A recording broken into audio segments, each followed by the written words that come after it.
On va parler à présent des élections départementales qui auront lieu les 22 et 29 mars prochains. Des élections qui, vous le savez, se dérouleront sur fond de réforme territoriale. Ce soir, gros plan sur les Deux-Sèvres.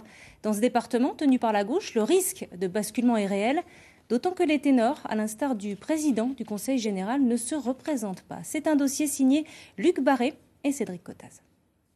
Pour les prochaines élections au Conseil général des Deux-Sèvres, ils sont déjà nombreux à laisser leur place, comme l'ancien président de droite André Dulay ou l'actuel de gauche Éric Gauthier qui avait déclaré, je cite, « ne pas vouloir être le président d'un département qui va perdre ses pouvoirs ». Alors, qui à gauche pourrait succéder à Éric Gauthier ?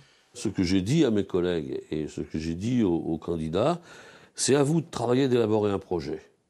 Et à partir du projet, il y a l'un d'entre vous qui sera en mesure de le porter. C'est à vous de le décider. Et c'est pas à moi, en tant qu'ancien président, de désigner un tel ou un tel pour me succéder. Je considère que ça, c'est quasiment antidémocratique.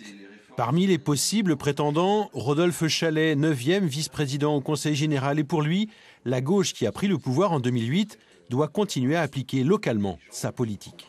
Lorsque nous décidons que les collégiens ou les familles des collégiens paieront la restauration scolaire en fonction de leur capacité, en fonction du quotient familial. C'est une décision de gauche qui donne des possibilités nouvelles à des familles modestes d'accéder justement à cette restauration collective avec une restauration de qualité, avec des produits bio le plus possible et issus de l'agriculture de sévrienne. Et bien lorsque nous faisons ça, nous donnons de la crédibilité à la gauche, à notre niveau. Pour ces élections, le département va passer de 33 à 17 cantons avec 34 nouveaux élus. La gauche a une très courte majorité qui pourrait être difficile à conserver sans l'union de la gauche au premier tour. On a essayé dès le début d'avoir une union de l'ensemble des forces de gauche, nos amis du Front de gauche, nos amis du Parti communiste, du Parti radical de gauche.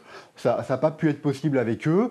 Bon, il y aura des candidatures sur certains cantons dès le premier tour. C'est le fait démocratique aussi, il faut le respecter. Ce qu'il faut voir maintenant, c'est comment on peut, après, avoir l'union la plus large au deuxième tour pour garder ce département à gauche. En face, à droite, l'objectif est bien de reprendre le pouvoir avec une union qui semble être bien programmée. Je veux dire qu'on a une équipe qui est très unie. Ça va du MoDem à l'UMP. On a des gens qui sont sans étiquette. On a des gens qui accepteraient volontiers de mettre en avant leur étiquette et d'autres qui ne souhaitent pas. Enfin, le FN voudra jouer les troubles faits. Fort de ses résultats aux européennes, l'extrême droite entend les consolider et au programme notamment faire des économies sur le RSA que gère le département.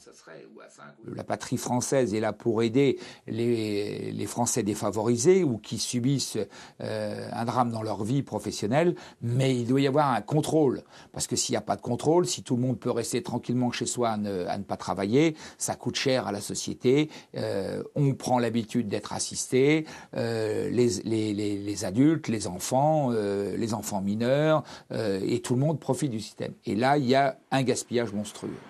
En Deux-Sèvres comme ailleurs, ces élections devraient être les dernières pour la collectivité départementale. Une situation qui pourrait avoir un impact sur le taux d'abstention en mars prochain.